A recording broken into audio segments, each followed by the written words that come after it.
Ahora una mujer de 33 años de edad. A ver, una pregunta así extra. ¿En quiénes se presenta más diabetes? ¿En hombres o en mujeres? ¿Mm? Las mujeres dicen hombres, los hombres dicen mujeres. Igual. En ambos es igual. No hay mayor o menor predominio. ¿De acuerdo? En varones y en mujeres, o sea, el género no es un factor protector ni es un factor de riesgo.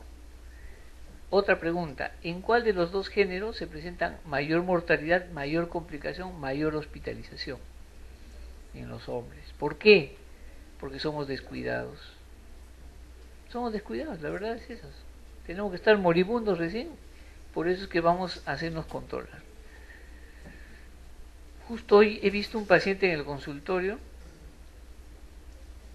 que viene a la consulta después de un año y él es diabético hace 4 años.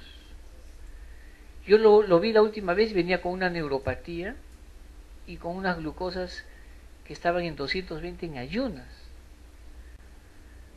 Entonces cuando yo lo veía hace un año, pues ya tenía neuropatía, le dábamos su tratamiento, inclusive se le dijo que haga el seguimiento. Se perdió, no, estoy doctor, pero a la semana regresó. Estoy mucho mejor, me dice. Mire mi glucosa, tengo 180, por fin he bajado de 200. Yo le decía, pero es igual, tener 220 o 180 es igual, es lo mismo. ¿Cuánto habrá bajado su glicosilada? Casi nada, ¿no es cierto? Y hoy ha vuelto después de ese tiempo con 420 de glucosa basal, 15% de hemoglobina glicosilada y 10 kilos menos. Ese paciente necesita insulina, ya es insulinopénico. Y miren, tenía 4 años de diabetes, no necesitas tener 20 años para entrar a la insulina. Una mujer de 33 años con 24 semanas de gestación, una glucosa en ayunas de 100 miligramos. Tiene 24 semanas. ¿100 es normal en la mujer o no? Gestante. ¿Qué examen tú le solicitarías? Tolerancia a la glucosa estimulada con corticoides, una hemoglobina glicosilada, una glucosa en ayunas o otra, ¿no? Una glucosa postprandial o una prueba de tolerancia a la glucosa. Glucosa en ayunas, test de tolerancia, va por ahí creo, ¿no? Y una postprandial, ¿por qué no? ¿Por qué no una postprandial? ¿Mm? Estos criterios de la diabetes gestacional todavía están vigentes, aunque ahora hay un grupo, el grupo español, ¿ya?, que está invitando y está priorizando nuevos criterios. Todavía no se ha validado. Incluso acá en el Perú, el mes pasado hemos tenido un evento conjunto con la Sociedad de Medicina Interna, la Sociedad de Endocrinología, que se denominó consenso.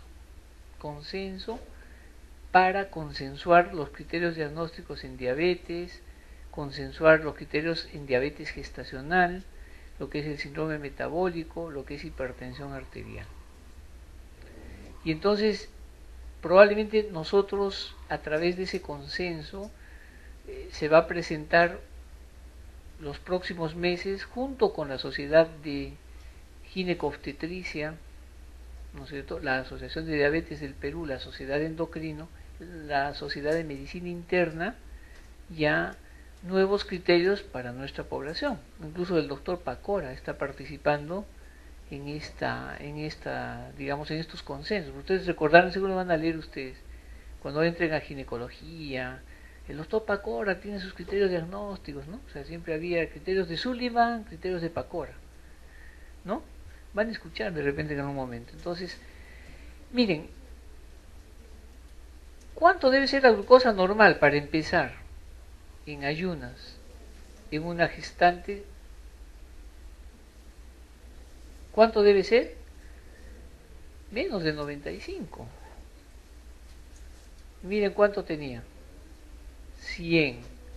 O sea, ¿yo para qué le voy a pedir entonces un test de tolerancia, o perdón, otra glucosa, si ya tengo la glucosa alterada? ¿De acuerdo? Entonces lo primero que tienen que saber es cuánto está alterada la glucosa. Miren, cuando hacemos el test de tolerancia, hay dos formas de hacer el test de tolerancia en las gestantes. Primero se hacía administrando 75 gramos y después 100 gramos.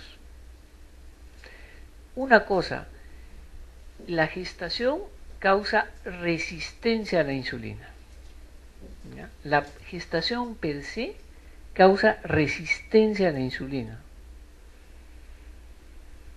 Entonces, si causa resistencia a la insulina, la producción de insulina tiene que ser mayor en una gestante para tener una glucosa en ayunas menos de 95.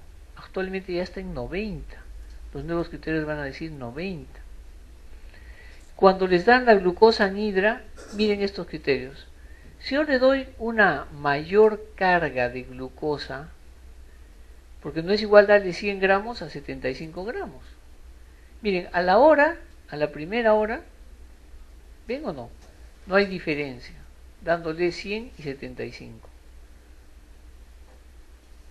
En ambos, 180. Los diagnósticos se hacen a partir de la segunda y tercera hora. Si yo tengo una mujer que viene y después de las 2 horas tiene más de 155 o más de 140 a las 3 horas, cuando le doy la glucosa, o le hago el test con 100 de glucosa, o le hago el test con 75 de glucosa y sale más de 180 a la primera hora con este test y más de 155 a las 2 horas, ya está el diagnóstico de diabetes gestacional. O sea, para diabetes gestacional se utiliza o más de 180 o más de 150, dos valores cuando hay 3 acá. Cuando hay 3, 2 valores más. ¿Qué valores utilizo? Los de 2 y 3 horas, no tanto el de la primera hora. Recuerden ustedes lo que les he dicho. En los test de tolerancia estamos usando 2 horas después por la variabilidad de la absorción que hay dentro de las 2 primeras horas. ¿De acuerdo? Entonces, en una diabetes gestacional, si a la primera hora dándole 75 es más de 180 y después de las 2 horas es más de 155, entonces yo ya hago el diagnóstico. A ver, un paciente varón obeso, por fin obesidad. La pregunta es, ¿todos los pacientes obesos terminan en diabetes? No. Uno esperaría encontrar eso, ¿verdad? Oye, es obeso, va a ser diabético. Pero los estudios epidemiológicos demuestran que no todos los obesos hacen diabetes. Solamente el 30% a veces de los obesos llegan a diabetes. Pero cuando hacemos la pregunta al revés, ¿qué porcentaje de diabéticos tiene obesidad? El 80%. ¿Ya? O sea, el 80% de los diabéticos tienen obesidad, pero el 30% de los que son obesos se vuelven diabéticos. Pero el hecho de ser obeso no solo te da riesgo a diabetes, sino te da riesgo a cáncer y a mortalidad cardiovascular. Y no solo eso, recuerden en el virus de la influenza H1N1, ¿quiénes tenían riesgo? Los pacientes obesos. Basta con que tenías obesidad, tenías riesgo, y la mayoría de los que han tenido la infección por el virus eran obesos. Muy bien, miren, paciente varón obeso de 57 años, tiene polidipsia y poliuria. ¿Cuánto de glucosa creen ustedes que tiene? Poliuria, polidipsia. Poliuria, cuando la glucosa basal, ¿qué basal? La glucosa plasmática es mayor de 250. La poliuria, generalmente cuando es por diabetes, la glucosa más o menos es más de 250. Entonces, si yo tengo un paciente con poliuria y polidipsia y es obeso, ¿cuál es el laboratorio más apropiado? Porque entonces vamos a hablar de qué? Diagnóstico diferencial de la diabetes, ¿no es cierto? Díganme ustedes, a ver, ¿cuáles son los síndromes de poliuria polidipsia? Las cuatro principales causas del síndrome poliuria polidipsia.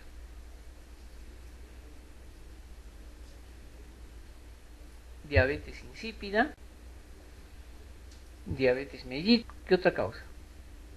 ¿Qué otra enfermedad me da poliuria polidipsia? Desde el punto de vista endocrino, obviamente, ¿no? ¿Han escuchado hablar ustedes del hiperparatiroidismo primario? ¿Sí o no? Y el hiperparatiroidismo nos produce hipercalcemia. ¿De acuerdo?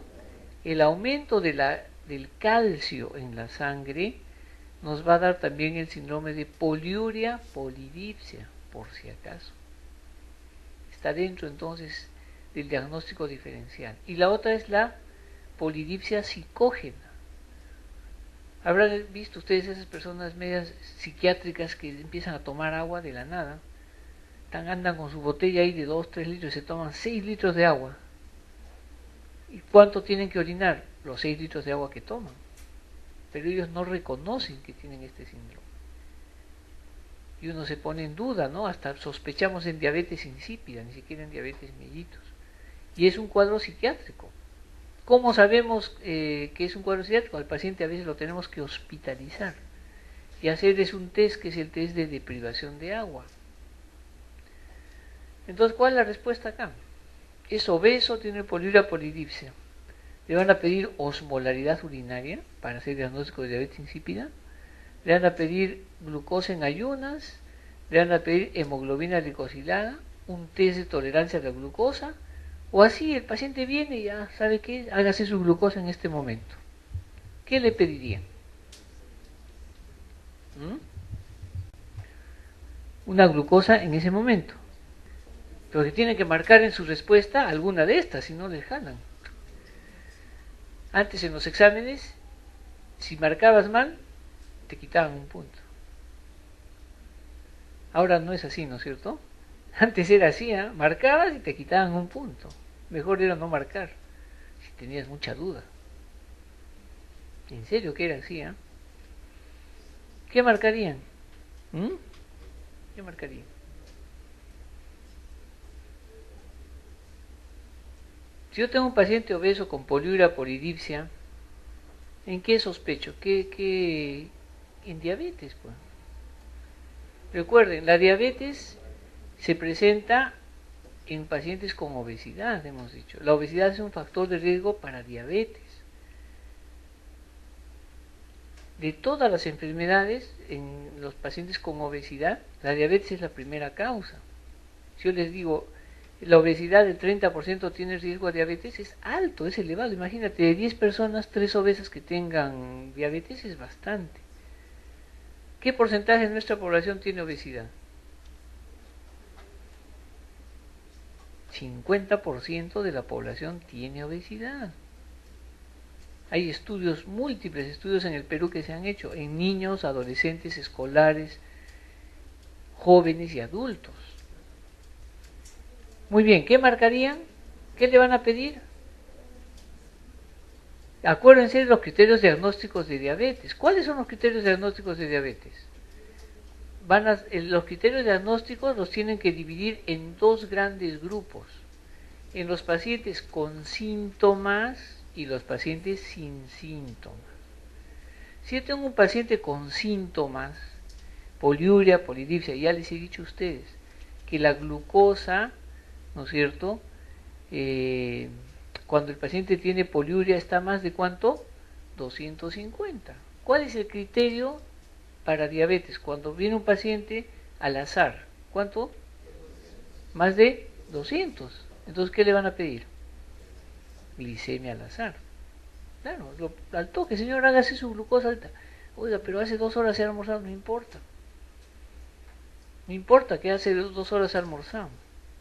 Hace 1 hora he almorzado, no interesa. va a tener más de 250 y el criterio diagnóstico es síntomas más una glucosa mayor de 200, independientemente si haya comido o no.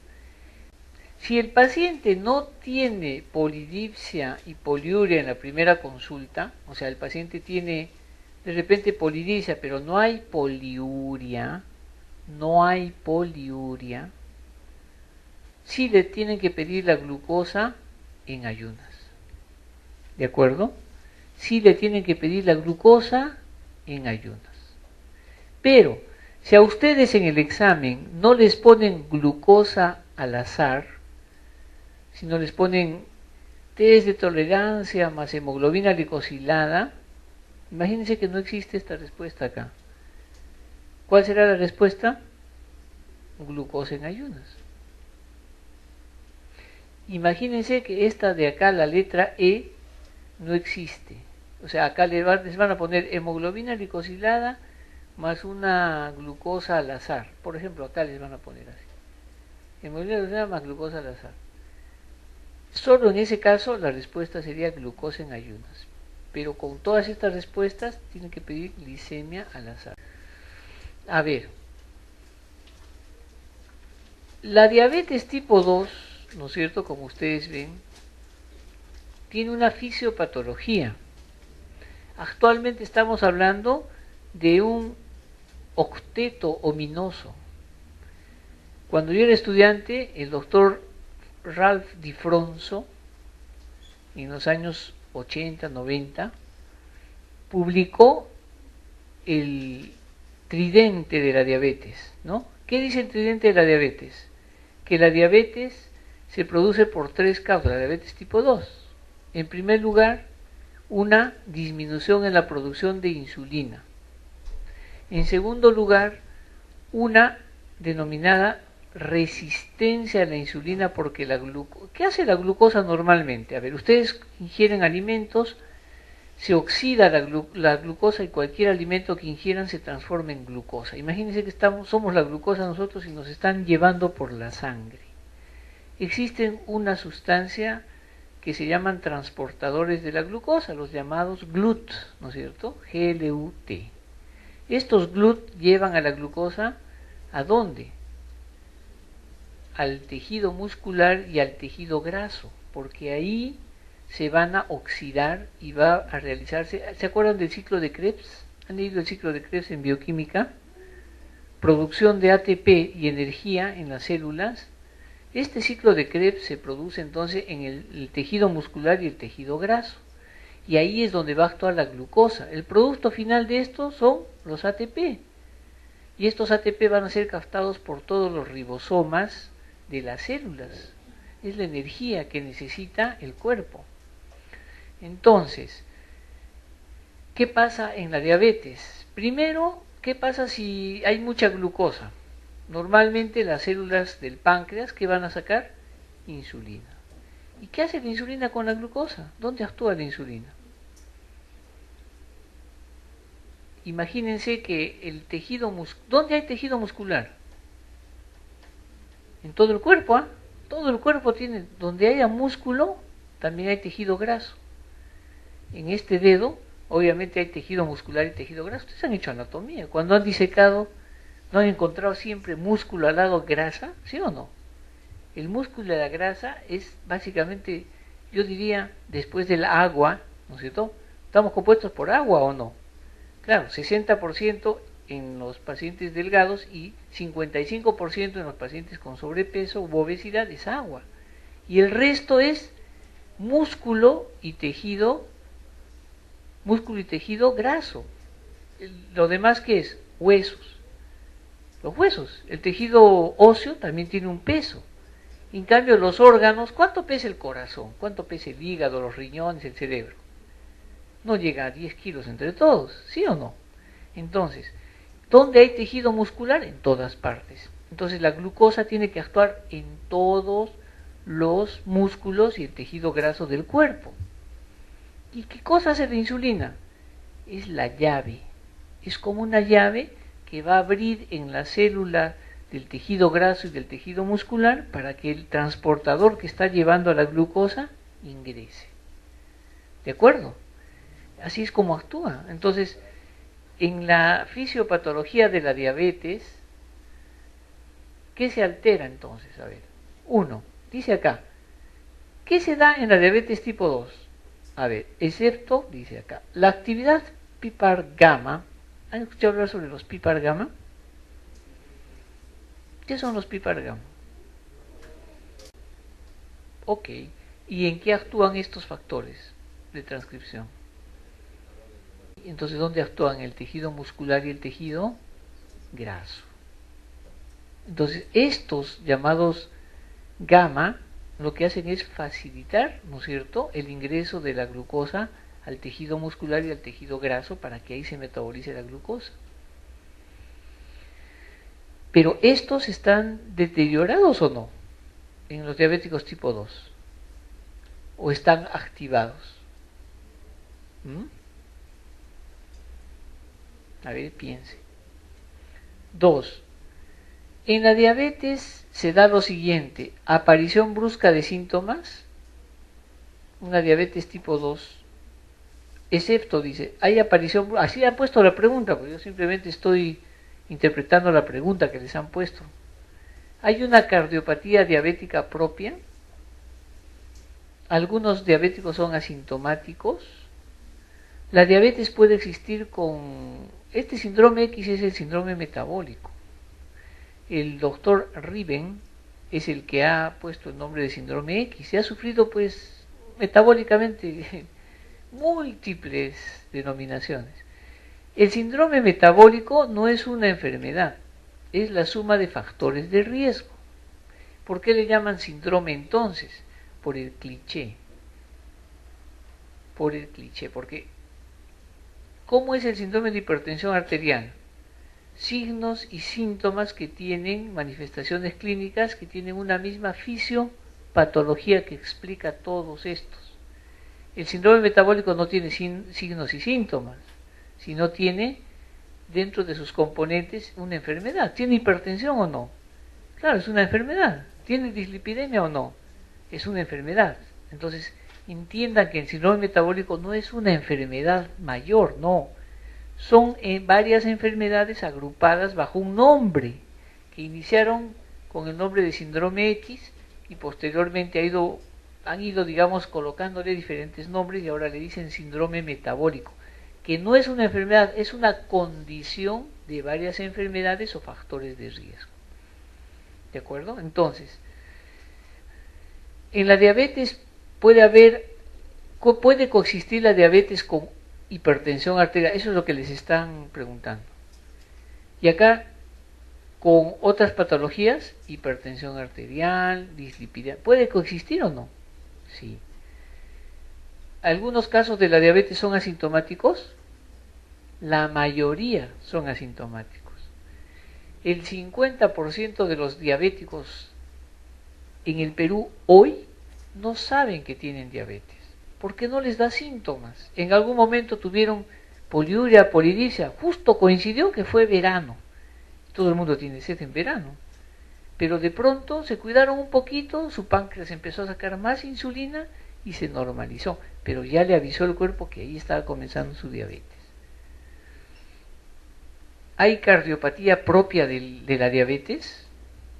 ¿Ustedes creen que la diabetes propiamente diabetes va a producir una miocardiopatía y lo lleve a la insuficiencia cardíaca? ¿Creen que esto es posible? ¿Sí o no?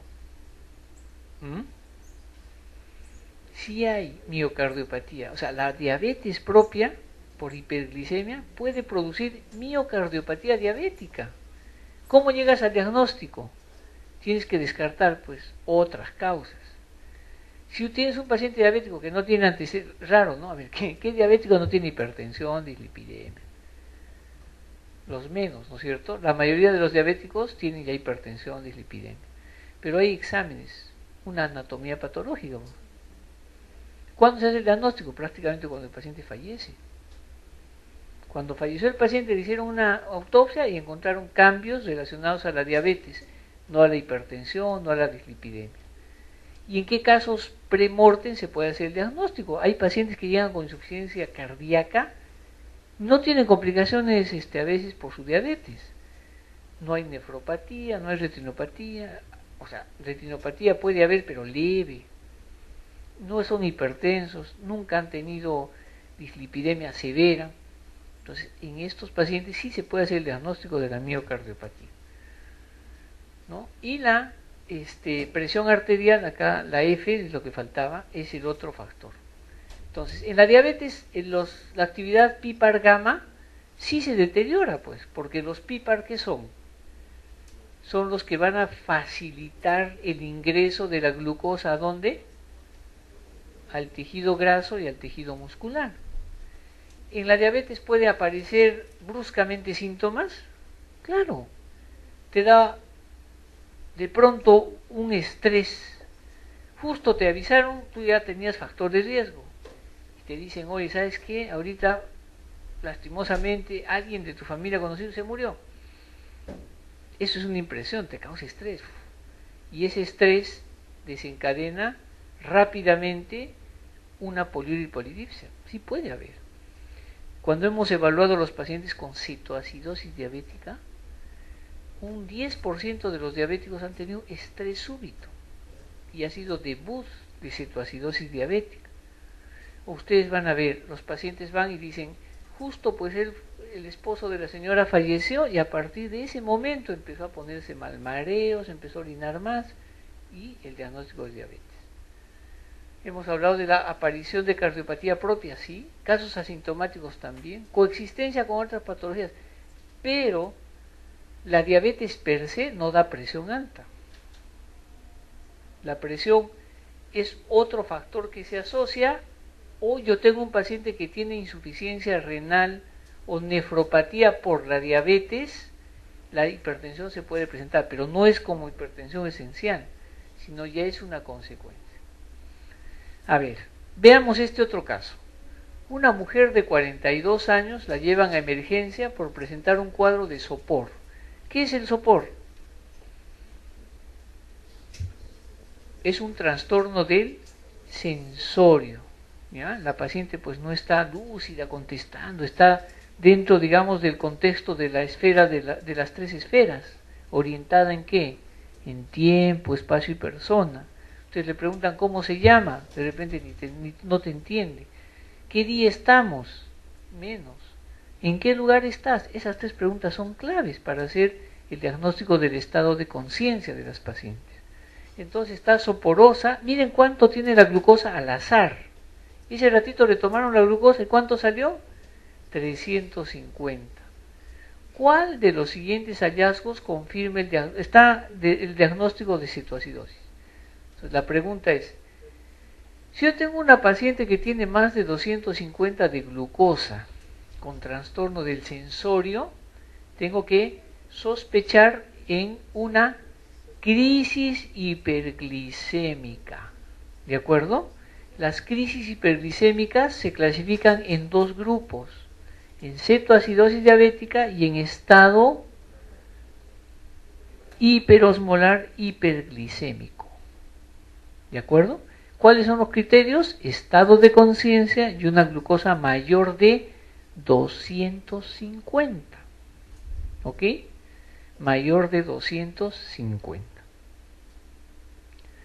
Muy bien, entonces acá dice, ¿cuál de los siguientes confirma el diagnóstico de cetoacidosis?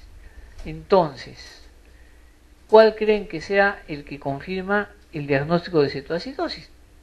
Primero, la poliuria, polidipsia y polifagia, la sudoración, enfriamiento generalizado y trastorno de conciencia, la deshidratación severa con hiperosmolaridad y convulsiones, dolor abdominal, respiración de Kutzmaul y cetonuria, o fiebre, decaimiento y malestar general. ¿Cuál de estos me confirma desde el punto de vista clínico y laboratorio? Ahí les han puesto clínica y laboratorio, que se trate de una cetoacidosis, porque la presencia de cuerpos cetónicos en orina me está hablando de que el paciente está con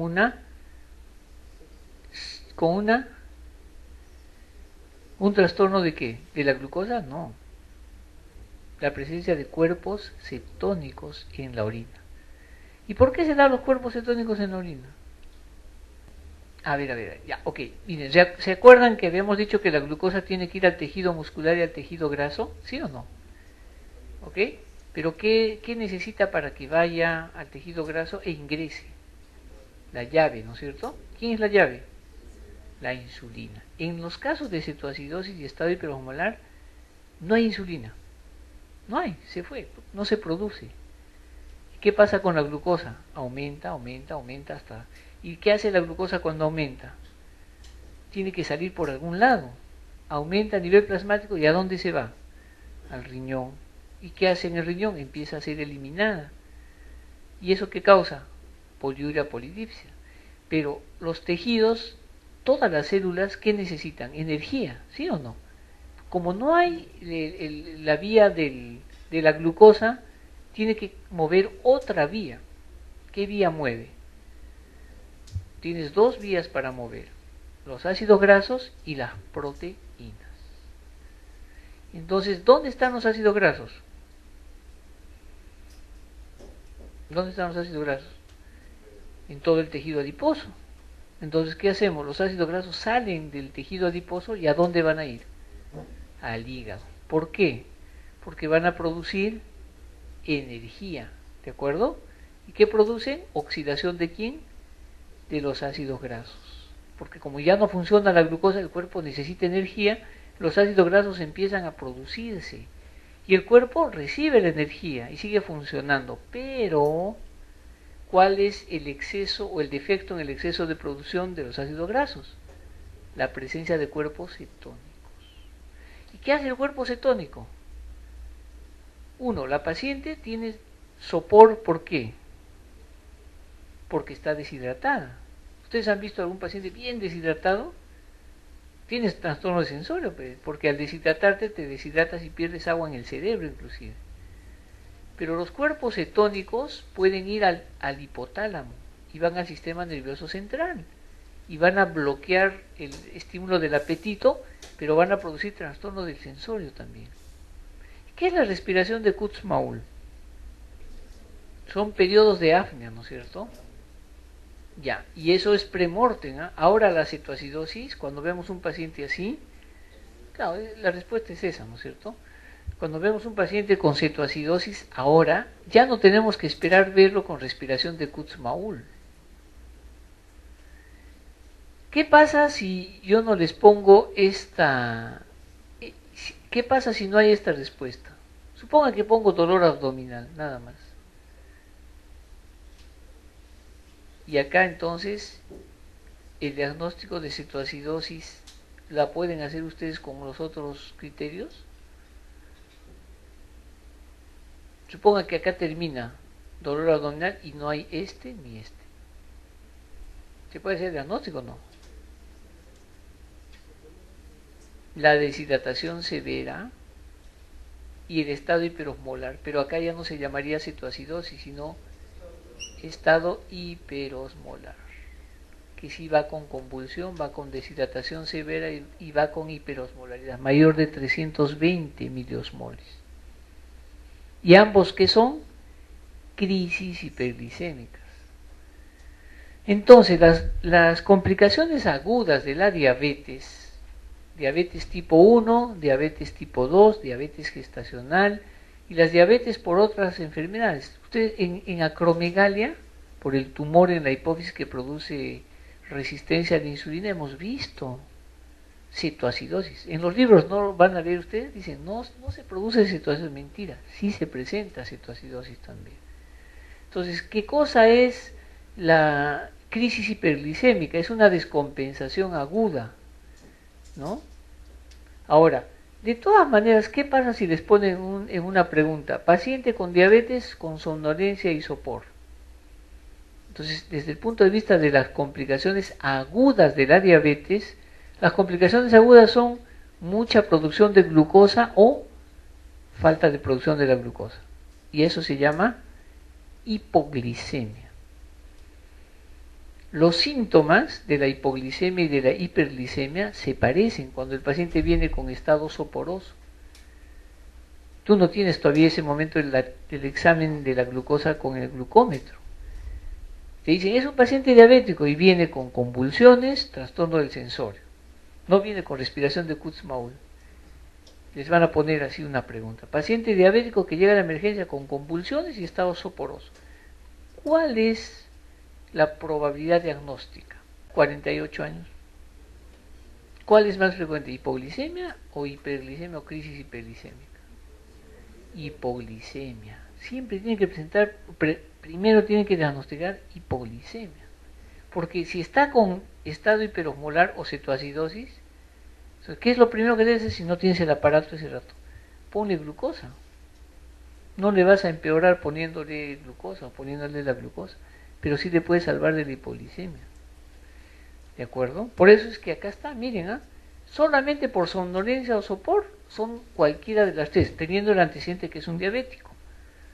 Cetoacidosis, el estado hiperosmolar o la hipoglicemia. ¿Cuál es vuestra conducta? Ponerle glucosa. Les van a poner una pregunta en ese sentido. Pero si yo le tomo la glucosa rápidamente con el aparatito, porque para eso está el aparatito en las emergencias, descarto la hipoglicemia, ¿no? Por la edad, lo más posible es que sea una cetoacidosis. 48 años. Esta paciente que decimos tiene 42, ¿ves? O sea, está en el pico. La mayoría de las cetoacidosis están debutando jóvenes ahora. Las cetoacidosis se dan en jóvenes y los estados hiperosmolar en ancianos. La cetoacidosis diabética, desde el punto de vista de los síntomas que el paciente presenta, la cetoacidosis ustedes saben que se puede dar en tres momentos. Cuando recién está empezando la cetoacidosis, cuando la cetoacidosis ya está en curso y cuando la cetoacidosis es grave. Cuando la cetoacidosis es grave, el paciente no tiene síntomas, sino ¿qué cosa van a ver ustedes? Signos. Por eso es que miren, la respiración de Kutzmaul o la respiración acidótica te está hablando que el paciente tiene acidosis metabólica.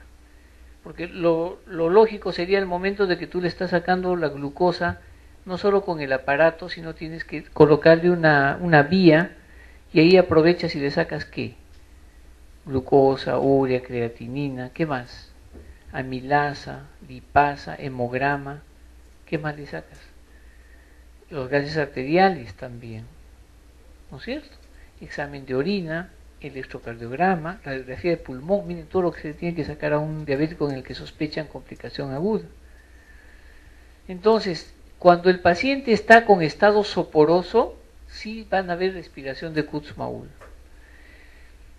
En los trabajos en el Perú de cetoacidosis publicados, los trabajos del doctor Manrique en el OAIS, los trabajos del doctor Pinto en Cayetano Heredia, los trabajos del doctor Torres en el 2 de mayo, del doctor Barrios en el 2 de mayo, del doctor Aiquipa en el 2 de mayo, muestran que los síntomas principales que el paciente refiere cuando empieza su diabetes son poliuria, polidipsia y dolor abdominal. Síntomas. ¿De acuerdo?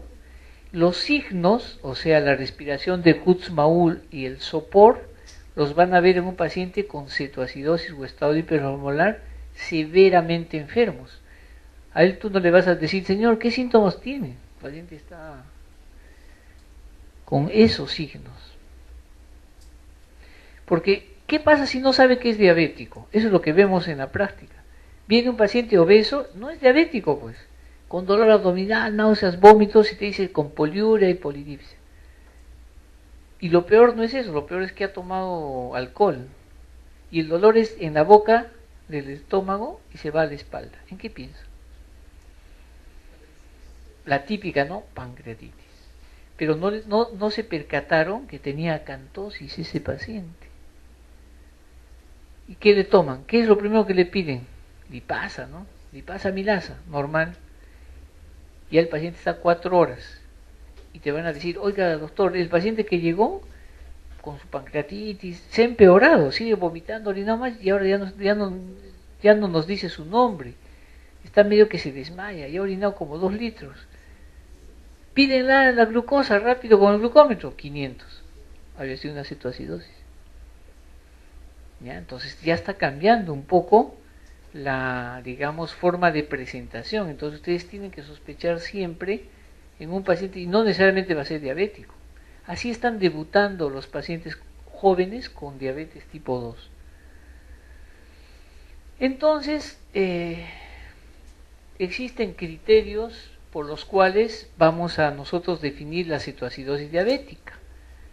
En el año 2001 apareció esta diapositiva en un Diabetes Care en el suplemento de enero del 2001. El doctor Kitafchi, que es un japonés pero que publica bastante lo que es cetoacidosis diabética, dividió a la cetoacidosis desde el punto de vista de, no solamente, desde el punto de vista de qué tan severo llegaba el paciente. ¿De acuerdo? Entonces él en el trabajo que hizo encontró, miren, todos los pacientes tienen cetoacidosis, pero estos pacientes llegaron y tenían su pH alterado, no tan alterado, había acidosis metabólica, en el examen de orina había cuerpos cetónicos, el AGA era más de 10 y este paciente estaba despierto. Pero me llegó otro paciente que llegó con alteraciones de conciencia, en coma, con una severa acidosis metabólica caracterizada por un pH menor de 7.0, con bicarbonato menor de 10, 4 de bicarbonato, 3 de bicarbonato. Si yo les presento una tabla así, lo primero que ustedes tienen que saber es que no pueden definir la cetoacidosis como leve, moderada o severa. No se diagnostica leve, ni moderada, ni severa. ¿Por qué? Si te dicen leve, ¿en qué piensas? Que no está tan grave, ¿sí o no? Claro, ¿no es cierto? Oye, tiene cetoacidosis leve. Ay, hay tiempo todavía. Entonces, a ver, llegó este señor, mira. Y nos olvidamos del paciente. Traumashock te va a decir, no hay campo, no hay espacio. Tengo 2 baleados ahorita ahí. Porque es así, pues, la verdad es eso. O llegaron accidentados, se chocó un camión, tengo 10 heridos que están sangrando. Llega tu cetoacidosis al costado. Y es leve tu cetoacidosis. Y dice, ya espera un ratito, cuando esté severa me avisa. Entonces no tienen que clasificar. Si en una pregunta les toman el examen, no pongan cetoacidosis leve, porque les van a poner. Pues, el tratamiento de la cetoacidosis leve en el paciente es ponerle su cloruro y esperar 2 horas que esté severo para recién ponerle insulina o dosar lo demás. No. ¿De acuerdo? Por eso es que la forma de presentación de leve, moderada o severa simplemente es una forma de presentar una enfermedad, pero no es que va a ser leve y que como es leve el tratamiento va a diferir, no. Si te llega leve, ¿por qué se diagnostica leve, moderado o severa? Porque el que tiene severo, si no lo tratas se te va a morir. ¿Cuáles son los criterios de severidad y pronóstico de muerte en la cetoacidosis? La edad del paciente, la comorbilidad. Si yo tengo un paciente con cetoacidosis severa, mayor de 65 años, que viene con sepsis, con choque hipovolémico y además infarto en el miocardio, ese paciente se les va a morir en un 99.9%. Si yo tengo un paciente que es joven, no tiene ninguna infección, primera vez que está entrando con cetoacidosis y tiene leve, si no lo tratas, no le haces un diagnóstico temprano y no le corriges rápidamente la cetoacidosis, en horas te va a hacer cetoacidosis severa. La posibilidad de muerte es menor con la tecnología que tenemos ahora, bomba de infusión de insulina, cuidados Traumashock, o sea, el paciente, emergencistas cada vez mejores entrenados en diagnóstico, pero no en seguimiento, porque el emergencista hace todo bien hasta que le ponen insulina y de ahí se olvida. No los monitoriza porque tiene que estar pegado al paciente. ¿Por qué? Porque el emergencista, pero llega un infarto, tiene que correr para allá, no va a estar pegado. En UCI, bueno, pero ¿cuántas camas de UCI tiene el hospital más grande del Perú? ¿30? ¿40? ¿Te das cuenta? El hospital más grande del Perú no tiene 40 camas. ¿Cuánta población hay en Lima? 8 millones. ¿Cuántos necesitan cuidados intensivos dado un terremoto, por ejemplo? Ni hospitales vamos a tener. Entonces, a donde voy es a eso. O sea, criterios diagnósticos de cetoacidosis diabética. Los criterios son laboratoriales, son bioquímicos. Hay una triada, ¿sí o no? ¿Qué dice la triada? Glucosa mayor de 250. Miren, no interesa si acá está en 256, no. Primer criterio, glucosa mayor de 250. Segundo criterio, presencia de acidosis metabólica, caracterizada por el pH menor del valor normal, que es, ¿cuál es el valor normal del pH? 7.35 a 7.45, promedio 7.40. ¿No es cierto? Entonces, si yo digo menor de 7.35, puede haber cetoacidosis con 7.34, puede estar empezando, el paciente ni siquiera tiene síntomas, o de repente tiene poliuria nada más, pero ni siquiera ha ido a la consulta o a la clínica o al hospital. La mayoría de las cetoacidosis están por debajo de 7.30, ¿ya? Si yo tengo pH bajo, ¿qué va a bajar también para decir acidosis metabólica? El bicarbonato. ¿Cuál es el valor normal de bicarbonato? Y de 18 a 24, a 26. Pero el punto de corte para cetoacidosis es 18, ¿de acuerdo? General, ¿sabes cuánto? El que tiene cetoacidosis severa, ¿sabes cuánto de bicarbonato tiene? 3, 4. Recontra. Una cetoacidosis bien severa. Otro criterio, la presencia de cuerpos cetónicos en la orina. ¿Ya? En la sangre no dosamos, no tenemos la capacidad, es en la orina. Por eso les van a poner cuerpos cetónicos en la orina o en sangre, casi no hay, en orina sí. La pregunta es, ¿cuál de los 3 cuerpos cetónicos no lo encontramos en sangre? El 3-hidroxibutirato. 3-hidroxibutirato. Los otros, el acetoacetato, sí se puede encontrar en la orina. Cuando la cetoacidosis es muy severa, cuando la cetoacidosis es severa y grave, es a predominio de ¿quién? Del 3-hidroxibutirato. Entonces les van a poner paciente con glucosa 300, con pH 7.28 y bicarbonato en 3, que tiene cuerpos cetónicos negativos, pero el anión GAF está en 20, la osmolaridad ligeramente hiperosmolar, ligeramente, y la conciencia del paciente está con una conciencia alterada. Diagnóstico, cetoacidosis diabética. Alguien va a decir, hey, le falta cuerpos cetónicos. Entonces vuelvo a lo mismo, animal de 3 patas, con hocico, con orejas, que dice guau guau, es perro. El hecho que no le falte una pata no me descarta. ¿Por qué? A este mismo paciente ya le estamos dando su tratamiento, mejora a las 4 horas, pídele cuerpos cetónicos en orina y va a salir recién positivo. ¿Por qué? Porque cuando es muy severo, el 3-hidroxibutirato es el que predomina y no se dosa. ¿De acuerdo? Entonces tengan mucho cuidado con los criterios diagnósticos. Entonces, diagnóstico diferencial de la acidosis metabólica en la cetoacidosis. En la acidosis metabólica, la glucosa baja, el pH puede estar recontraacidótico, ¿eh? Pero ¿qué pasa? No hay cuerpos cetónicos. O sea, la diferencia entre cetoacidosis y estado hiperosmolar está dado ¿por qué? Por el valor mayor de la glucosa. En estado hiperosmolar la glucosa es más de 600 y la presencia de osmolaridad es más de 320. ¿Ya? ¿Puede haber acidosis metabólica? Sí, leve en el estado hiperosmolar.